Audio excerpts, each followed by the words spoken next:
भगवान शिव आदि, अनंत और महाकाल है।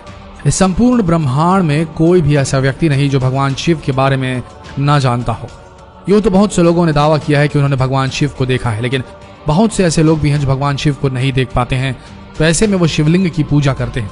आखिर दोस्तों, शिवलिंग क्या है? शिवलिंग का वास्तविक अर्थ क्या है? आखिर शिवलिंग क्या प्रस्तुत करता है और क्या दर्शाता है? इस खास वीडियो में हम इस रहस्य से पर्दा उठाने जा रहे हैं कि आखिर भगवान शिव के प्रतीक के रूप में पूजा जाने वाला शिवलिंग क्या दर्शाता है। तो इस वीडियो को अंत तक जरूर देखिएगा। बहुत से लोगों ने शिवलिंग का गलत अर्थ बताकर लोगों को भ्रमित कर रखा है, लेकिन सबसे ज्यादा आश्चर्य वाली बात यह है कि इसमें विदेशी लोगों के साथ साथ कुछ अपने देश के लोग भी शामिल हैं। इन लोगों ने शिवलिंग का इतना गंदा मतलब निकाल रखा है कि हम उनको बताना भी महादेव का अपमान समझते हैं। लेकिन अब और नहीं, आज के बाद आपको शिवलिंग का वास्तविक अर्थ और उसका मतलब पता लग जाएगा। इस वीडियो में बने रहिएगा।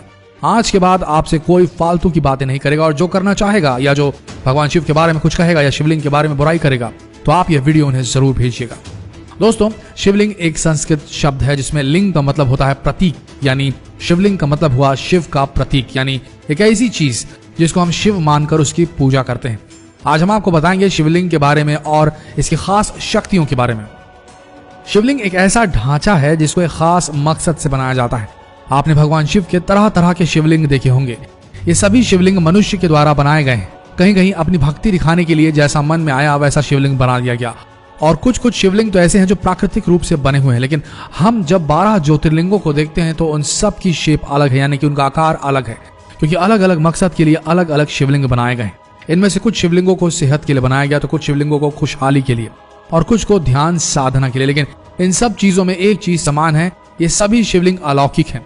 इसका सरल अर्थ यह है कि शिव किसी स्त्री या पुरुष का प्रतीक ना होकर संपूर्ण ब्रह्मांड, आकाश, सूर्य और निराकार का प्रतीक है। उन्हें किसी एक चीज में नहीं रखा जा सकता, क्योंकि वो खुद एक प्रतीक है। अगर आप वैज्ञानिकों द्वारा ली गई कुछ तस्वीरें देखेंगे तो आप पाएंगे कि हमारा ब्रह्मांड भी शिवलिंग से मिलता जुलता है। स्कंद पुराण के अनुसार है आकाश स्वयं एक लिंग है और शिवलिंग समस्त ब्रह्मांड की धुरी है। शिवलिंग अनंत है, इसकी ना कोई शुरुआत है और ना ही कोई अंत। इसलिए शिवलिंग का एक अर्थ अंत भी होता है। बहुत से शिवलिंगों को प्राचीन ज्ञान और शास्त्रों में दिए गए निर्देशों से बनाया गया है। जैसे कि हमने आपको बताया, शिवलिंग का अर्थ अंत भी होता है। और आप तो जानते ही हैं, स्वयं भगवान शिव जिन्हें विनाशक, द डिस्ट्रॉयर भी कहा जाता है, जो इस ब्रह्मांड और सृष्टि की शुरुआत भी है और अंत भी है। दोस्तों, इस ब्रह्मांड में दो ही चीजें हैं जो असल में वास्तविक है। एक एनर्जी, जिसे ऑरा भी कहा जा सकता है, और दूसरा पदार्थ। मानव शरीर पदार्थ से निर्मित है और आत्मा ऊर्जा यानी एनर्जी है।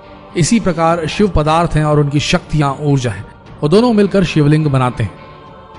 वास्तव में शिवलिंग हमारे ब्रह्मांड की आकृति है। शिवलिंग भगवान शिव और माता पार्वती का आदि अनादि रूप है, और पुरुष और प्रकृति की समानता का प्रतीक भी है। अर्थात प्रकृति में स्त्री और पुरुष दोनों का समान रूप से वर्चस्व है। किसी मूर्ख को आसान भाषा में समझाने के लिए आप ये बता सकते हैं कि शिवलिंग शिव का प्रतीक है, ना ही लिंग का। शिवलिंग से जुड़ी एक कहानी भी आपसे साझा करना चाहेंगे। ये सब तो आप जानते ही हैं कि ब्रह्मा सृष्टि के रचयिता है और विष्णु पालनहार, और सृष्टि को संतुलित करने के लिए भगवान शिव हैं। ऐसे ही एक बार भगवान ब्रह्मा और विष्णु के बीच लड़ाई हो गई कि आखिर में हम दोनों में से कौन बड़ा है, किसकी शक्तियां सबसे बड़ी हैं। दोनों आपस में बहस करने लगे। इतनी देर में एक आकाशवाणी हुई जिसमें कहा गया, एक खास काला पत्थर है जिसकी ऊंचाई या गहराई का अगर किसी ने भी अंदाजा लगाया तो सबसे बड़ा हो जाएगा। ऐसे में भगवान ब्रह्मा ने जैसे ही सुना, वो तुरंत उसकी तरफ रुख करने लगे ताकि उसका अंतिम छोर ढूंढ सके। वहीं भगवान विष्णु उनकी जड़ की तरफ बढ़े, क्योंकि उन्हें पता था कि किसी पौधे की भांति इस शिवलिंग का कोई ना कोई जड़ जरूर होगा। वह दोनों लगातार उस काले पत्थर की जड़ और अंतिम सीमा को ढूंढने के लिए बढ़ते ही रहे। और जब वह हार कर हताश हो गए, तब फिर से आकाशवाणी हुई जिसमें बताया गया कि अगर आप दोनों इसे ढूंढने में असमर्थ हैं, यानी आप सर्वशक्तिमान नहीं हैं। और उसी समय प्रकट हुए भगवान शिव, जो उस काले पत्थर के रूप में उनके सामने थे।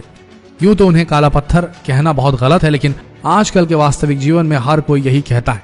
जो नास्तिक है वो भी यही कहता है कि मात्र काला पत्थर है। लेकिन किसी को नहीं पता कि काला पत्थर नहीं बल्कि शिव का प्रतीक शिवलिंग है, जिसके अंतिम छोर को ढूंढने में भगवान विष्णु और ब्रह्मा भी परेशान हो गए थे।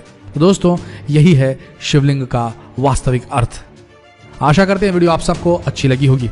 तो जितना हो सके इस वीडियो को शेयर करें फेसबुक पर, व्हाट्सएप पर, और ऐसी ही वीडियोस के लिए बने रहिए हमारे इस पेज के साथ। अगर आपने अब तक फॉलो नहीं किया ये पेज तो अभी फॉलो कीजिए।